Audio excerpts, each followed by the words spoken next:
It's being called a cyberdemic. Cyber criminals working overtime to get your personal information during the pandemic. Michael Brummer, Vice President of the Experian Data Breach Resolution Group and Consumer Protection at Experian, joins us now. Michael, are you finding that hackers are exploiting COVID-19 to get people's information?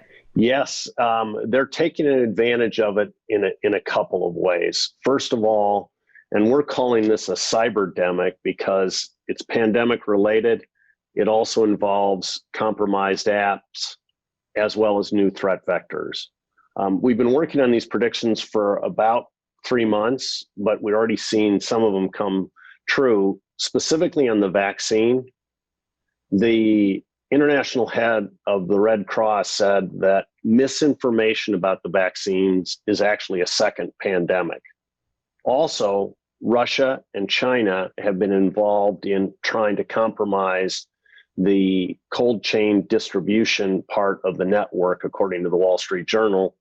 And then finally, South Africa and North Korea have petitioned the World Trade Organization for intellectual property protection and to waive restrictions on that so that they can go ahead and potentially disrupt either the vaccine distribution or manufacturing.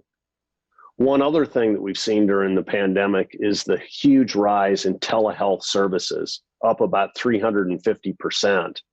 And with almost 100 gigs of data being transmitted for every patient that's on the network, there's an opportunity either for device compromise or network compromise with this information. And healthcare records on the dark web are worth about $250 to $1,000, depending on the content within there. So it's going to be a big issue in 2021 from our predictions. Well, how can people protect themselves from these cyber predators?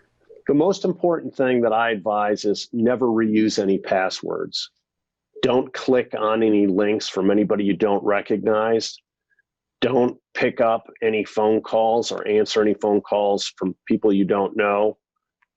Never shop with a debit card because it allows access to other financial accounts and may not have a limit. Always use a credit card. And then always try to shop, especially with so many people shopping online during this time of the year. Always shop with a reputable national firm versus some firm that may give you a smoking hot deal, but not be very reputable. The web address where you can get more about our predictions or to be able to protect yourself from identity theft is www.experian.com/data breach. Michael, I want to thank you for all of that great information. Thanks, Angie. Thanks for having me, and happy holidays. For more Business First AM, check us out on social media. We're on Facebook, YouTube, and Twitter. And go to businessfirstam.com for where to see our show on TV.